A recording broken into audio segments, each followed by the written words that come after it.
फिलहाल इनके चेहरों पर खुशियाँ कब आएगी, क्या कुछ रहा? देखिए, सरकार लगातार एक एक करके सभी जितनी भी कंप्लेन या विसंगतियाँ हैं जो पहले से ही चली आ रही है, हमको लगता है जो झारखंड में आज तक नहीं हुआ वो हमारी सरकार में हो रहा है।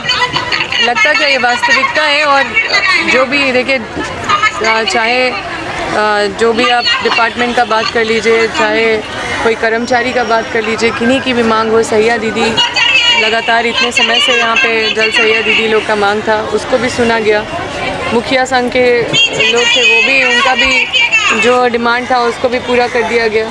इसी तरह से लगातार सबका मांग पूरा कर, जो कभी मतलब जो केंद्र सरकार जिसको यूज़ करके थ्रो कर दी, वैसे वैसे लोग को भी सरकार रखने का काम कर रही है। तो एक एक करके सरकार का यही है कि कोई भी मेरे राज्य में कोई परेशान नहीं रहे, क्योंकि चीज़ें अपने प्रक्रिया के तहत चलती है, लेकिन इंटेंशन है क्योंकि इनका समस्या का समाधान करना है, उस पर सरकार काम कर रही है और उसको पूरा भी कर रही है। आज जो ये मुस्कुराहट जो इतने हज़ारों महिलाओं के चेहरे पे दिख रहा है, ये यूँ ही नहीं है, हमारे सरकार का प्रयास का फल है और हम लोग सब इसमें माध्यम बने हैं। विधानसभा में भी और माननीय मुख्यमंत्री जी से भी मिलाने के लिए, चाहे जो भी हमारे साथी हैं जो आज धरना में है, सबका बात हम सरकार के संज्ञान में है और सबके चीज़ों पे कार्रवाई की जा रही है, काम चल रहा है, ताकि कोई भी सरकार नहीं चाहेगा।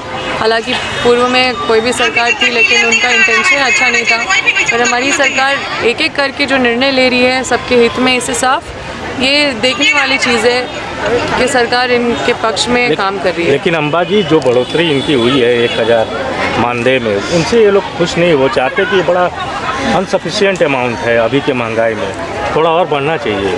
देखिए, निश्चित रूप से आपकी बात से सहमत है, लेकिन सरकार अभी बढ़ाई है और आगे भी बढ़ाएगी, क्योंकि सरकार वित्तीय बोझ भी सरकार का बहुत ज़्यादा है, तो उसमें भी सबको खुश करने में सरकार लगी हुई है कि किसी भी तरह से अभी सबका मान सम्मान रखा जाए। और फिर आगे सरकार का भी ये मंशा है, क्योंकि हम लोग बैठते हैं तो पहले जो सरकारें, जो झारखंड अलग हुआ जब से, अब तो 24 साल होने वाला है झारखंड का, अभी तक कोई भी विभाग के आप कोई भी कर्मचारी से पूछ लीजिए कि पूर्व की जितनी सरकारें बनी, क्या कोई भी सरकार किसी के लिए कुछ की? जो भी हो रहा है सब हमारी सरकार के माध्यम से हो रहा है। अंबाजी, एक दूसरा सवाल है, सेंट्रल लीडरशिप ने एक बड़ी जिम्मेवारी आपको दी है बंगाल में। जी, बहुत बड़ी जिम्मेदारी है और इतना भरोसा, इतना विश्वास हम पे जताया गया है, मेरे जैसा युवा महिला विधायक पे जताया गया है, तो निश्चित रूप से उस पर खरा उतरेंगे और अपना छाप उस पर छोड़ेंगे। बंगाल भी जाएंगे और अपना AICC जनरल सेक्रेटरी के तौर पे अपना दायित्व का निर्वहन करेंगे। अच्छा, बंगाल नहीं लग रहा थोड़ा टफ है? बंगाल थोड़ा टफ जगह है। देखिए, मेरे लिए तो इंटरेस्टिंग है और लाइफ में हमेशा हमको टफ ही चीज़ मिला है, कुछ भी इजी नहीं मिला है। तो मेरे जो भाग्य में है, सिर्फ चुनौती मिला है, उस चुनौती से पार करना ही मेरा भाग्य में हमेशा हमने देखा है कि वही है। तो चैलेंज अगर मिला है तो जिस तरह से बाकी चैलेंज पार किए हैं वैसे करेंगे। अभी भी चैलेंज, इतने सारे लोग हमारे पीछे पड़े रहते हैं, इतने हमारे दुश्मन बिना मतलब के हो गए हैं, तो सब से सामना होता ही रहता है और हम लोग बिना किसी का कुछ बिगाड़े अपना काम करते हैं, उनको उसी पे शिकस्त देते हैं। एक और चैलेंजेस है अभी वर्तमान में, आपके परिवार के कई सदस्यों के अकाउंट फ्रीज हो गया है। देखिए, आप लोग को बस यही कहेंगे कि अभी चुनाव है, बड़कागांव सीट बहुत ही इम्पोर्टेंट हो गया है आज के डेट पे बीजेपी के लिए, और बहुत दबाव भी है क्योंकि वहाँ अडानी का काम बाधित है, वहाँ पे NTPC का काम बाधित हो रहा है, तो ये बड़े बड़े जो उद्योगपति हैं उनका काम वहाँ पे बाधित होता रहता है, क्योंकि पब्लिक के कंप्लेन होते हैं, तो ना मुआवजा मिलता है, ना कंपनसेशन मिलता है। हमारा तो विरोध कंपनी के साथ रहता नहीं है, हम लोग जनता के पक्ष में खड़े रहते हैं और हम लोग उससे कोई समझौता नहीं करते, जिसकी वजह से अडानी खफा रहती है हमसे, NTPC खफा रहती है। तो ये लोग हर हाल में इस बार ज़ोर शोर से लगाई हुई है कि किसी भी हाल में बड़कागांव का सीट बीजेपी के झोली में जाए, बीजेपी गठबंधन के झोली में जाए। इसलिए जो हम लोग को भी हर तरफ से सूचना मिलता है, ये लोग जाके अन्य पार्टियों को फंडिंग दे रहे हैं, वो लोग को पैसा दे रहे हैं, तो हर तरह से कोशिश कर रहे हैं।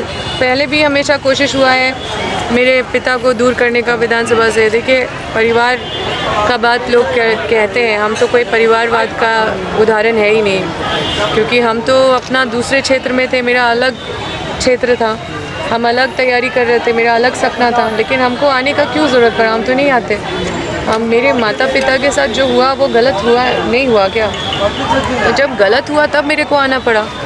तो ये हमेशा वहाँ पे विस्थापितों के साथ लगातार गलत हो रहा है, जिसका संघर्ष हम लोग कर रहे हैं। ये केंद्र सरकार की मनमानी, और जब तक केंद्र सरकार में इस तरह का जो दबंगई और जिस तरह से ये लोग बिना कोई नियम कानून का पूरा छूट दे रखे हैं पूंजीपतियों को, जो चाहो वो करो, ये लोग घुसे भी गोली के दम पे।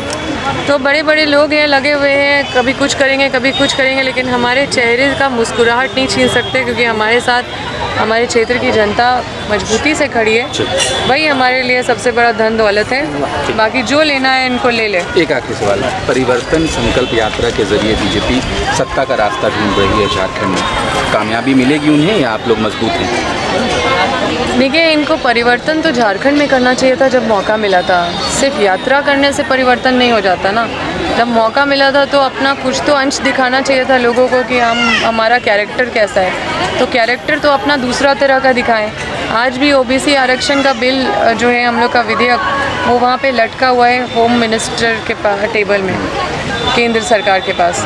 लेकिन इसके बारे में कोई भी बीजेपी के ना सांसद बोलते हैं ना विधायक बोलते हैं। तो ये इनको तो जो काम करना चाहिए उस पर ध्यान नहीं दे के ये यात्रा कर रहे हैं। तो ये तो टाइम पास है, और हमको लगता है कि इनको जो करना चाहिए वो हम लोग खुद बता रहे हैं मीडिया के माध्यम से। इनको ओबीसी को पास कराना चाहिए वहाँ से, ये इनको सरना कोड वहाँ से पास कराना चाहिए, ओबीसी वाला पास कराना चाहिए आरक्षण। तब जाके लोगों को लगता है कि हाँ, इनका कैरेक्टर है लोगों के पक्ष में खड़ा होने वाला। यात्रा से कुछ